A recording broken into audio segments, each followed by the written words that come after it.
வணக்கம் மக்களே, welcome to அட்டி டாக்ஸ். இங்க சினிமா அண்ட் கிரிக்கெட் பத்தி ஏகப்பட்ட கான்வர்சேஷன் நடக்கும். அதுல வந்து நீங்களும் கலந்துக்கணும் அப்படின்னா சேனல் சப்ஸ்கிரைப் பண்ணிக்கோங்க. இன்னைக்கு வந்து ரொம்ப நாள் கழிச்சு ஒரு சினிமா வீடியோ வந்து எடுக்க போறோம். அது வந்து ரொம்ப நாள் கழிச்சு வராரு. இல்ல கடைசியா நம்ம போட்ட வீடியோ வந்து எம்புரானும் விக்ரம் படமும் வீரேந்திர சொல்லணும். இந்த வீடியோ பாத்தீங்க அப்படின்னா good bad ugly god bless you GBU இப்படின்னு சொல்லப்பட்ட அந்த அஜித்தோடைய படம் வந்து வந்துருச்சு. அந்த படத்தை போய் நாங்கள் போய் பார்த்துட்டு வந்துட்டோம். ரெண்டு பேரும் வெவ்வேறு நாடுகள்ல ஊர்கள்ல இருக்கிறதுனால வந்து வீடியோ கால்ல மீட் பண்றோம். சோ இந்த படத்தை பத்தின எங்களோட கருத்துக்களை வந்து ரொம்ப ஹானஸ்டா நாங்க வந்து சொல்ல போறோம். கதை என்ன இந்த படத்தோட கதை என்ன சொல்லு. நம்ம ஏகே இருக்காரு. ஏகே வந்து அவரு ரேஸ்ல வின் பண்ணதுக்கு அப்புறமா வந்து கலர் ட்ரெஸ் போட்டு நடந்துட்டு இருந்தாரு. அவரை வச்சு ரீல்ஸ் எடுத்தாங்க. இதாங்க இல்ல அது உண்மையான கதையை நான் கேட்கல. இந்த படத்துல கதைன்னு ஒண்ணு சொல்லியிருந்தாங்களா, அந்த கதை என்னன்னு சொல்லு. படத்துல கதை என்னன்னாக்கா ஒண்ணும் இல்ல, அதான் ரிட்டையர்டு கேங்ஸ்டரு அவரு திரும்ப ஃபேமிலிக்காக வராரு. அவருக்கு ஒரு ஃபேமிலிக்கு ஒரு பிரச்சனை வருது. அப்ப திரும்ப ரிட்டையர்மெண்ட்ல இருந்து உள்ள வராரு. இதுதான் கதை. என்ன இது ஜெயிலர்ல பார்த்த மாதிரி, பல படங்கள்ல பாட்ஷால பார்த்த மாதிரி, எல்லா படத்துலயும் பார்த்த மாதிரி. நீங்க ஜான் வீக்ல இருந்து இப்ப வரைக்கும் இந்த ஒரு கதை தான் கேங்ஸ்டர்னாலே. ஞாபகம் வருது. ஜான் வீக்ல அதை பத்தி பேசாதீங்க, அதை பத்தி போக பேசுவோம். எனக்கு படத்துல பிடிக்காத விஷயம் அதுதான். சரி, இப்போ ஒண்ணுனா போவோம். ஃபர்ஸ்ட் வந்து இந்த படத்தோட பேர்ல வச்சு நம்ம போயிடுவோம். Good bad ugly. இந்த படத்துல குட்டா உனக்கு தோணுது வந்து என்ன? நான் ஃபர்ஸ்டே சொன்னேன், இதை திரும்ப வாங்கிட்டு மாதிரி இல்ல, எனக்கு வேணும், நான் அப்படியே புடுங்குவேன். குட்டு வந்து இவர் தான், ஏகே தான். Full and full fan service படம் தான். இந்த படத்துல இருக்க ஒரே பாசிட்டிவ், மிகப்பெரிய பாசிட்டிவ் ஏகே தான். ஏன்னா படம் ஃபுல்லா அவர் தான் கேரி பண்றது. அவரோட ஸ்கிரீன் பிரசன்ஸ் மட்டும்தான் படம் ஃபுல்லா இருக்கு. அதுதான் ஒரே குட்டு. அவரை சுத்தி தான் வந்து படமே இருக்குன்னு சொல்றதுக்கு வந்து சிம்பாலிக்கா என்ன பண்ணிருக்காங்கன்னா, கேமராவுமே அவரை சுத்தி தான் போக்கஸ் பண்ணிட்டே இருக்குது. சுத்தி அவரை தான் இருக்கு. வேற யாருமே அது போக்கஸே பண்ணல. இல்ல, அதுக்கு மேல படத்துல காட்டுறதுக்கு எதுவும் இல்ல. கதையும் இல்ல, திரைக்கதையும் இல்ல. அப்படி இருக்கிறப்ப நம்ம அவரை தான் காட்டியோம். அந்த படத்துல அவரோட பிரசன்ஸ் பெரிய பாசிட்டிவ்னு சொல்லி நம்ம கேள்விப்பட்டிருப்போம், நம்மளுமே சொல்லியிருப்போம். அந்த பிரசன்ஸுக்காக மட்டுமே ஒரு படம் எடுத்தா இருக்கும். அதுதான் இந்த படம். அதுதான் சிம்பிளா சொல்லலாம் ஒரு இது. அதுல வந்து ரொம்ப நாள் கழிச்சு எனக்கு வந்து அஜித் வந்து பயங்கர ஃபிட்டானா என்ன சொல்ல, சிக்ஸ் பேக்ஸ் அப்படின்னா இல்ல, நல்ல கொஞ்சம் யங்கா அவருடைய வந்த கெட்டப் எல்லாத்துலயும் இந்த படத்துல கரெக்டா அந்த வார்த்தை சொல்லலாம். லைக் எல்லா கெட்டப்லயும், லைக் அது சின்ன வயசு இந்த தீனா கெட்டப்பா காமிக்கிறப்போ மிரண்டுட்டேன். வேற மாதிரி சூப்பரா இருந்துச்சு. அந்த கடுக்கன் எல்லாம் போட்டுட்டு வர்றப்போ செமையா இருந்துச்சு.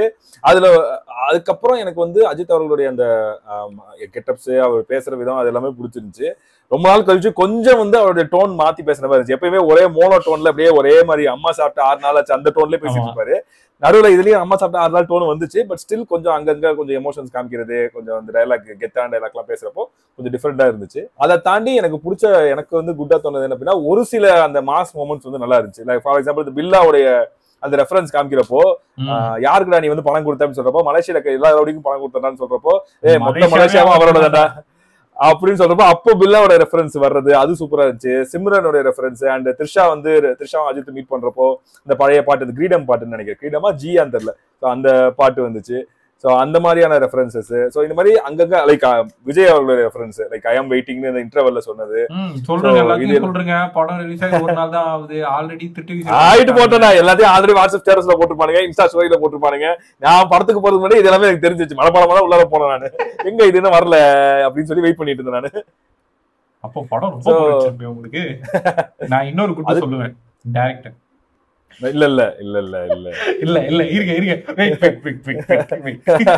நான் ஜஸ்டிஃபை பண்றேன். இது ட்ரெய்லர் பார்க்கும்போதே தெரிஞ்சிருச்சு, இது ஏகேவை சுத்தி ஒரு கிஃப்ட் ராப் பண்ணி நம்மகிட்ட கொடுக்க போறாங்க. அத வந்து எப்படி பண்றோன்றது இருக்கு. ஆதிக் வந்து ஏகேவை எப்படி யூஸ் பண்ணணும் அப்படின்றத ப்ராப்பரா பண்ணிட்டாரு. ஏன்னா விடாமுயற்சியில நினைச்சதான் அவங்க பண்ணிருக்கலாம், பண்ணல. அதுக்கு முன்னாடி சிவாயா கிட்ட ஏகப்பட்ட படம் நினைச்சாரு, எங்கேயுமே அவருக்கு ஒர்க் அவுட் ஆகல. அவர் எவ்வளவு நல்ல டைரக்ட் பண்ணாலும் சரி, எவ்வளவு பெர்ஃபார்ம் பண்ணாலும் சரி, எதுவுமே ஒர்க் அவுட் ஆகல. ஆனா இந்த படத்துல அவர் பெருசா நல்லா நடிச்சிருக்காரு. ரொம்ப வருத்திக்கல, விவேகம் மாதிரி ரொம்ப வருத்திக்கல. ஆனா அவரோட ஸ்கிரீன் பிரசன்ஸை எப்படி, எங்க அவரோட அந்த ஃபேண்டமை எப்படி யூஸ் பண்றதுன்றது ஆதிக்கு அந்த மூளை பயங்கரமா இருக்கு அவருக்கு. அதை பயங்கரமா பண்ணிட்டாரு. எந்தெந்த ரெஃபரன்ஸ் எடுத்து வரணும்ன்றது ரொம்ப அந்த புலி பாட்டு அந்த மாதிரியான ரெஃபரன்ஸ் இருக்கலாம். அது எங்கேருந்தோ தேடி கண்டுபிடிச்சு தந்திருக்காரு. இப்போ கரண்ட்ல இருக்கிறது மட்டும் இல்லாம எங்கேயாவது தேடி கண்டுபிடிச்சு எடுத்துருந்தாப்ல. சோ அந்த ஒரு சில விஷயங்கள் வந்து நல்லா இருந்துச்சு. அஜித்துக்கு அப்புறம் எனக்கு தெரிஞ்சு இந்த படத்துல கொஞ்சம் குட்டா தெரிஞ்சது வந்து அர்ஜுன் தாஸ். அவருக்கு தான் வந்து நிறைய ஸ்கோப் இருந்துச்சு. டபுள் ஆக்டிங் அப்படின்னா வந்து ஒரு அர்ஜுன் தாஸ் வந்து பயப்படுற மாதிரி, ஒரு அர்ஜுன் தாஸ் வந்து புலி மந்திரங்கள் யூஸ் பண்ணா எப்படி இருக்கும், ஒரு ஜாக்கி சான் வந்து பயப்படுற ஜாக்கி சான், ஒரு ஜாக்கி சான் திமிரா இருப்பான், அந்த மாதிரி வந்து 2 பேரும் வந்து நடிச்சிருந்தாங்க. லைக் 2 பேர் மீன்ஸ் டபுள் ஆக்ஷன் வந்து நடிச்சிருந்தாரு. ஸோ அவருடைய ஸ்கிரீன் பிரசன்ஸ் கொஞ்சம் நல்லா இருந்துச்சு. லைக் மச் இம்ப்ரூவ்டு ஒரு வெர்ஷன் ஆஃப் அர்ஜுன் தாஸ் மாதிரி இருந்துச்சு. லைக் நடிக்கிறதுக்குன்னு ஸ்கோப் இல்லைனாலும் அந்த அஜித்துக்கு ஆப்போசிட்டா ஒரு ஸ்கிரீன் வந்து ஹோல்டு பண்ணணும்ன்றது வந்து பெரிய விஷயம். அதை வந்து நல்லா பண்ணியிருந்தாரு. எனக்கு அது அதுலயும் எனக்கு பிடிச்சது வந்து அந்த கெட்டப்ல அவர் கொஞ்சம் பெர்ஃபார்ம் நல்லா பண்ணாட்டி சிரிப்பு வந்துடும் டப்புன்னு. ஆமா ஆமா, கலர். ஆமா, அதை கரெக்டா பண்ணி இந்த கிளைமேக்ஸ்ல எல்லாம் நல்லா இருந்தது, சூப்பரா. இதுதான் வந்து எனக்கு தெரிஞ்சு கஷ்டப்பட்டு தேடி கண்டுபிடிச்சோம் அப்படின்னா எனக்கு வந்து இதுதான் வந்து குட்டா இருக்கும். இதுக்கப்புறம் பேட் அண்ட் அக்லி நம்ம தனித்தனியே பிரிக்க, பேட் அண்ட் அக்லி என்னென்னவா இருந்துச்சுன்றது வந்து அப்படியே போயிடுவோம். பேட் அண்ட் அக்லினா திரும்ப ஆதிக் தான். என்ன குட்லயும் வராரு, பேட்லயும் வராரு, அக்லிலயும் வராரு. என்ன எனக்கு என்னன்னா ஒரு ஓகே ட்ரெய்லர்ல தெரிஞ்சிச்சு இது ஒரு ஃபேன்ஸ்க்கான படம்னு, ஓகே அதை எடுக்கலாம், அது ஒன்றும் பிரச்சனை இல்லை. இந்த 10 years 12 years சேலஞ்ச் மாதிரி எல்லா சீனையும் ரீக்ரியேட் பண்ணிக்கிட்டே இருக்கிறாரு. அது நிறைய இடத்துல பயங்கரமா ஒர்க் அவுட் ஆச்சு. இந்த பில்லா இடம், ஆரம்பம் சீன் ரீக்ரியேட் பண்றது, தீனா சீன் ரீக்ரியேட் பண்றது, இந்த மாதிரி இந்த ஆளு மாட்டோலுமா அதெல்லாம் பயங்கரமா ஒர்க் அவுட் ஆச்சு. அது தொடர்ந்து வர வர குறிப்பா இந்த செகண்ட் ஹாஃப்ல வந்துகிட்டே இருந்துச்சா, ஒரு மாதிரி போர் அடிக்குதுடா, வேற ஏதாவது புதுசா பண்ணேன்டான்ற மாதிரி இருந்துச்சு. அது எனக்கு வந்து அதே இந்த ரெஃபரன்ஸ் வைக்கிறதுல எனக்கு என்ன பேலா தோணுச்சுன்னா, நீங்க வந்து மாஸ் மூமெண்ட்ஸ் வைங்க, அஜித் எப்படி வேணா வந்து பயங்கர பில்டப் ஏத்தி காமிங்க, ஆனா எல்லாத்தையும் டயலாக்கா சொல்லிக்கிட்டே இருக்காங்க. ஏகே வராரு, நம்ம தலை எங்க தலை எனக்கு தெரியல, தலை இந்த ஜூம் அந்த சிசிடிவி காமிக்கிறப்ப என்ன தலை தெரியலனோடனே டக்குன்னு அப்படி அஜித் திரும்பினோடனே அதை தலை தெரியுது, டக்குன்னு போல கீழே போறாரு. அப்புறம் வந்து இன்னொரு சீன் வந்து நம்மளோட ஹெட் வந்து இவர் மேத்யூஸ் ராபின் வர்றது ஒரே ஹெட் தான் வராரு. இந்த மாதிரி டயலாக்கா சொல்லிக்கிட்டே இருக்காங்க. ஏன் வண்டியை நிப்பாட்டுற, ஏன் அங்க போற, ஏன் இதை பண்ற, ஏன் அதை பண்றன்னு டயலாக் வந்துகிட்டே இருக்கு. சார் அது தெரியுது சார், அந்த கேள்விதான் அவர் கேட்க போறான்னு எனக்கு தெரியுது. அதை நீங்க திரும்பவும் கேள்வியே கேட்காதீங்க. ரொம்ப ஸ்பூன் ஃபீட் இல்ல, ஸ்பூன்ல ஃபீட் பண்ணாம ஸ்பூனே வந்து தொண்டைக்குள்ள இறக்கிட்டாங்க, அந்த மாதிரி இருந்துச்சு.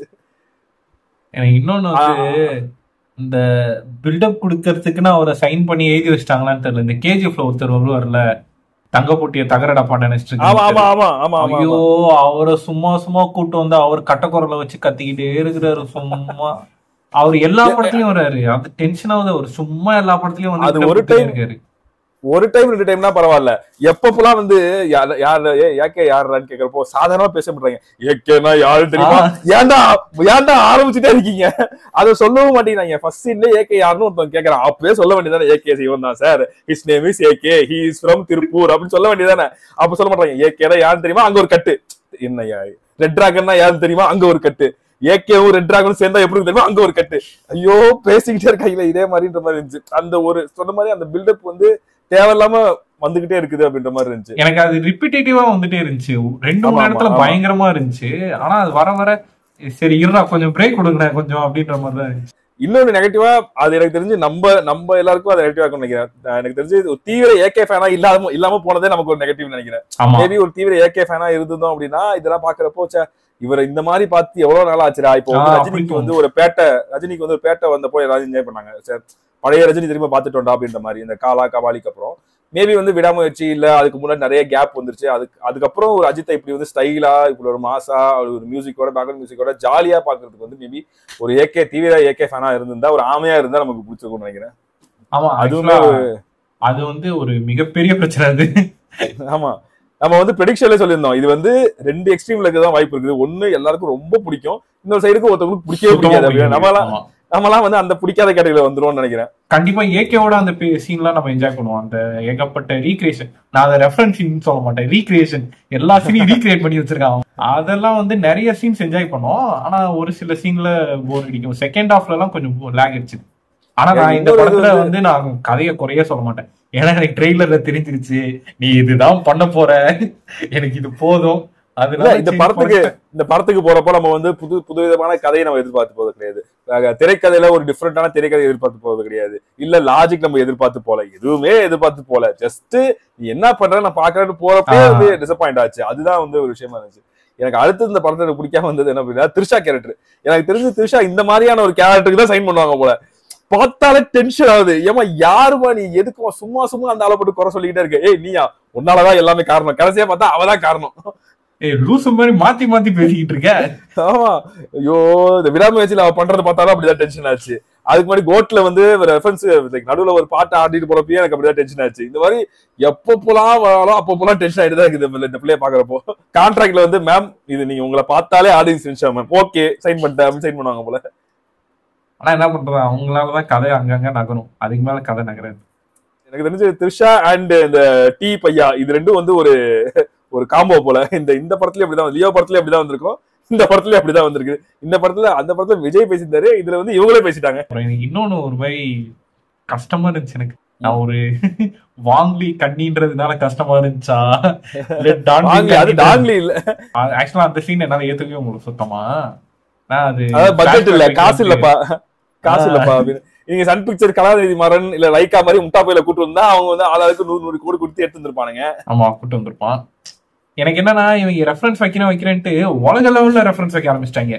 டாங்லி வராரு, ஜான்விக் வராரு, ஏகப்பட்ட பேர். என்னால போதும் போதும் ப்ளீஸ் என்ன விட்டு வந்தாரு. ப்ரொஃபசர் வந்தாரு, மணிஷ் ப்ரொஃபசர் வராரு. ஆமா எனக்கு ஒரு மாதிரி அந்த சீக்வன்ஸ் பார்க்கும்போது சரி போங்கடா போடா. நல்ல வேலை இவரு வால்டர் அப்படின்னா வால்டர் ஒயிட் அது பேரு. ஆமா ஆமா அவரை கூட்டு வராம இருந்தாங்களே, நான் ட்ரக்ல வித்தவன்டா நியாயமா பார்த்தா அவரை தான் கூட்டு வந்திருக்கணும். அடுத்து எனக்கு பிடிக்காத விஷயம் இல்ல, எனக்கு வந்து இந்த படத்துல அவர் இல்லவே நினைக்கிறேன் மியூசிக் டைரக்டர் ஜிவி. மத்த படத்துல இருந்து சார் கொஞ்சம் இந்த பாட்டு கொடுங்க கொஞ்சம் இந்த பாட்டை கொடுங்க சொல்லி வாங்கிட்டு வரது மட்டும் அவர் வேலையா இருந்திருக்கே தவிர அவர் ஒரே ஒரு பாட்டு தான் போட்டிருக்காரு. அந்த பாட்டு தான் ஸ்டார்டிங்ல இருந்து எண்டிங் வரைக்கும் அதே பாட்டு தான், அதே மியூசிக் தான், அதே பேக்ரவுண்ட் ஸ்கோர் தான், எல்லாமே அதே தான். ஈஸியான வேலை. ஆனா எனக்கு அதுல என்ன நெகட்டிவா பிடிச்சுன்னா, இப்போ இதே இடத்துல யோசிச்சு பாருங்க, ஒரு காமன் ஆடியன்ஸா நான் ஒரு சீன் பாக்குறேன், இதே இடத்துல அனிருத் வந்து என் காதுல கத்தி இருந்தா அந்த சீன்ல ஒண்ணும் இல்லாட்டி கூட எனக்கு ஒரு சின்ன கூஸ்பம்ஸ் வரும் அந்த படம் போற ஃப்ளோக்கு. ஆனா அது எனக்கு அந்த இடத்துல ஜிவி பிரகாஷ் ஒரு மாதிரி பெரிய நெகட்டிவா பட்டாரு. அது என்ன சொல்றேன்ல, இது ஒரு படம் 2 படம் யூஸ் பண்ணாங்க, அதோட அதை முடிச்சிருக்கலாம். திரும்ப நான் பழைய பாட்டு எடுத்துறேன், பழைய பாட்டு எனக்கு எந்த பாட்டுமே எனக்கு ஒர்க் அவுட் ஆகல. இவங்க போட்ட சத்தியமா சொல்றேன் எனக்கு எந்த பாட்டுமே ஒர்க் அவுட் ஆகல. என்னமோ சம்பந்தமே இல்லாம, ஆமா சம்பந்தமே இல்லாம போயிட்டு இருந்துச்சு. இல்ல இப்போ மத்த படத்துல பழைய பாட்டு வைக்கிறாங்கன்னாக்கா அந்த பழைய பாட்டு வர சீனுக்கு முன்னாடி ஒரு டென்ஷனான ஒரு சீன் வரும். அப்போ இந்த பாட்டு வரப்போ நமக்கு நல்ல கான்ட்ராஸ்டா இருக்கும். இந்த இடத்துல அவரோட டென்ஷனான சீன்லாம் எதுவுமே இல்லை, ஃபுல்லா செலிப்ரேட் பண்ற சீன் தான். அவரை பார்த்து நம்ம செலிப்ரேட் பண்ணிட்டே இருக்க வேண்டியதான். நடுவில் இந்த பழைய பாட்டு வந்துச்சு, அதுலயும் அவரை செலிப்ரேட் பண்ண வேண்டியது. அதுக்கு மேல நம்மளால ஒண்ணும் பண்ண முடியாது. எனக்கு அடுத்தது ஒரு பெரிய நெகட்டிவ் இருந்தது பெருசா இந்த ஃபைட். ஆக்சுவலா இந்த படம் ஃபுல்லா ஆக்ஷன் தான். ஃபைட் சீன்ஸ் எங்கேயுமே நல்லா இருந்த மாதிரி எனக்கு தெரியல. லைக் ரொம்ப கொஞ்சம் டிஃப்ரெண்டா ஏதாவது ஒரு இதுல புதுசா பண்ணிருக்கலாம். எப்படின்னா ரொம்ப ரொம்ப நார்மலா இருந்த மாதிரி இருந்துச்சு. லைக் இந்த ஃபைட் சீன்ஸ் யூசுவலான ஃபைட் சீன் மாதிரி தான் இருந்துச்சு. ஷூட்டிங் சீன்ஸ் நான் என்ன சொல்றேன், கதையில நீங்க பெருசா பண்ணல, திரைக்கதையில பெருசா பண்ணல, ரெஃபரன்ஸ் அங்கங்க எடுத்திருக்கீங்க, அது ஓகே. பட் ஃபைட் சீன்ஸ் தான் படம் ஃபுல்லா ஆக்ஷன் தான்றப்போ அதுல ஏதாவது கொஞ்சம் டிஃப்ரெண்டா பண்ணிருக்கலாம்ன்ற மாதிரி இருந்துச்சு. நான் அதான் எதிர்பார்த்தேன், வேற எதுவுமே நான் எதிர்பார்த்து போல. அதுவுமே ரொம்ப யூஸ்வலா சும்மா நடுவில் நின்று சுட்டுக்கிட்டு இருக்காரு, போய் டேபிள் பின்னாடி மறைச்சிக்கிறாரு, இல்ல ஏஞ்சி நின்று துப்பாக்கி வச்சு சுடுறாரு, இதுதான் நடந்துகிட்டே இருக்குது. ஸோ அது பாக்குறப்போ என்னடா இதுலயுமே நீங்க யோசிக்க மாட்டீங்களா, எது யோசிக்காம தான் நான் படமே எடுப்பேன் அப்படின்னு சொல்லி வந்திருக்காங்க. பாத்தீங்களா, அதனாலதான் நான் அதை கூட எதிர்பார்க்கல. படத்தோட பேரை ஏன் நான் வச்சேன்றதை வந்து ஜஸ்டிஃபை பண்ணணுன்றதுக்காக, குட் பேட் அக்லியை கொண்டு வரணுன்றதுக்காக நான் குட்டா இருக்கேன் பேடா இருக்கேன் அது சொல்லிக்கிட்டே இருக்காங்க. சார் இல்ல சார் உங்களுக்கு புரியல, அது வந்து 3 phases ஆஃப் ஏகே. ஃபர்ஸ்ட் ஃபேஸ்ல குட், அடுத்த ஃபேஸ்ல பேட், கடைசியில அக்லி. அது உங்களுக்கு புரியல. அது ரைட்டு, அது எனக்கு புரியுது. ஆனா அந்த டயலாக்காவும் ஏன் வச்சுக்கிட்டே இருக்கீங்க? God bless you. ஜிபியூக்கு 2 அர்த்தம் வச்சிருக்காங்க, ஒன்னு காட் பிளஸ் யூ, இன்னொன்னு குட் பேட் அக்லி. அது சொல்லிக்கிட்டே இருக்காங்க, அதை good bad ugly good bad ugly good bad அக்லின்னு சொல்லிக்கிட்டே இருக்காங்க. அது இன்டர்வல்ல ஒரு சீன் எனக்கு ஃபர்ஸ்ட் இந்த 2 அர்ஜுன் தாஸ் அண்ட் அஜித் மீட் பண்ணிக்கிற அந்த சீன் இருக்கு தெரியுமா, அது ரொம்ப நேரம் போய்கிட்டே இருந்துச்சு. இவர் ஒரு விஷயம் சொல்றாரு, அஜித் ஒரு விஷயம் சொல்றாரு, அதுக்கு அர்ஜுன் தாஸ் வந்து இதுக்கு நீ காரணம் இல்ல, இதுக்கு அவன் காரணம். அப்படியே அவன் காரணம் அப்படின்னா என் பையனை ஏன்டா நீ இது பண்ண, உன் பையனுக்கு காரணம் அது, அப்படியே அப்ப ஏன்டா நீ இது பண்ண, இதுக்கு காரணம் உன் பொண்டாட்டி, உன் பொண்ணா அப்படியா உன் பொண்டாட்டி என் பொண்டாட்டி மேல கை வச்சேன் நான் அவனை சும்மா விட மாட்டேன், அப்படியே என் பேங்க் மேல கை வச்சேன் நான் அவனை சும்மா விட மாட்டேன். இப்படி வந்து 2 பேரும் மாத்தி அடிச்சுட்டே இருக்காங்க. இந்த மென்டாஸ் விளம்பரத்துல வந்துருமா சார் ஏய் அப்படின்பாங்கல்ல, இந்த பக்கம் ஏய் அப்படின்பாங்கல்ல, அந்த மாதிரி மாத்தி 2 பேரும் அடிச்சுட்டு இருந்தாங்க. ஏகே உடைய ஒரு ஃபேஷன் ஷோ, அது மட்டும் இல்லாம ஏகே உடைய ஒரு செலிப்ரேஷன். ஆனா நல்லா இருந்துச்சு. போட்டு வந்த சட்டைகள், போட்டு வந்த ஜாக்கெட்கள் எல்லாமே ரொம்ப அருமையா இருந்துச்சு. இந்த நோ பிரெய்னர்னு சொல்லுவாங்க, மூளையை நான் யூஸே பண்ணக்கூடாது, அந்த மாதிரி ஒரு படம் தான். மார்க் ஆண்டனியுமே அந்த மாதிரி படம் தான். மூளையை தீய வச்சு கொளுத்திட்டு வந்துடணும். ஏகேவோட ஃபேன்ஸ் கண்டிப்பா இது ஒரு பயங்கரமான படம், ஒரு மாதிரி தெறிக்க விட்டு என்ஜாய் பண்ணி கத்தி என்ஜாய் பண்ணுவாங்க. மீதி ஒரு ஃபேமிலி, நான் பெருசா படம் பார்க்காதவன் சும்மா ஒரு என்டர்டைன்மெண்ட் போனீங்கன்னா நீங்களும் உங்களுக்கும் ஓகேவா இருக்கும். மற்றபடி ரெகுலரா படம் பார்க்குறவங்களுக்கு ஒரு ஆவரேஜ் பிலோ ஆவரேஜ் அந்த மாதிரி படம் தான். ஏகேவை பார்த்து ஆகாசம் அடைய வேண்டும் என்றால் இந்த படத்துக்கு போங்க நண்பர்களே. இல்லை என்றால் வீட்டிலிருந்து வேற ஏதாவது பார்த்து ஆகாசம் அடைந்து கொள்ளுங்கள். இது வேண்டாம். இதுதான் வந்து இந்த படத்துல எங்களுக்கு வந்து தோணுன குட் பேட் அக்லியான விஷயங்கள். உங்களுக்கு இந்த படத்தை பத்தி என்ன விஷயங்கள் தோணுச்சு உங்களோட கமெண்ட் செக்ஷன்ல வந்து கமெண்ட் செக்ஷன் சொல்லுங்க. அடிக்கிறதுனா அடிங்க, உங்க வீட்டு பிள்ளையா நினைச்சு மன்னிக்கிறனாலும் மன்னிச்சிருங்க. ஸோ இதுதான் வந்து எங்களுடைய கருத்துக்கள். இந்த வீடியோ பிடிச்சிருந்தா லைக் பண்ணுங்க, ஷேர் பண்ணுங்க, மறக்காம சேனல் சப்ஸ்கிரைப் பண்ணிட்டு பக்கத்துல வெள்ளை கிளிக் பண்ணி ஆல் ஆப்ஷன் சூஸ் பண்ணிட்டு தேங்க்ஸ் பட்டன் கிளிக் பண்ணி காலிக்கையை செலுத்திட்டு அப்படியே வெயிட் பண்ணுங்க. அடுத்த வீடியோ வந்து கிரிக்கெட் வீடியோ ஒன்று இருக்குது. நல்லா வேற திரும்ப கேப்டன்சிக்கு வந்துட்டாரு. ஏன்னா அதை பார்த்து எல்லாம் ஆகாசம் அடைய ஆரம்பிச்சிட்டானுங்க. இன்னைக்கு இந்த வாரம் ஒரே தலை வாரம் தான். ஆமா ஆமா இல்ல எல்லாமே ஸ்கிரிப்ட் தான் போல. அப்போ இந்த 13 குடும்பம் அந்த இலுமினாட்டி எல்லாமே உண்மைதான் போல. சரி நண்பர்களே, குட் நைட். ஓகே, நன்றி, வணக்கம்.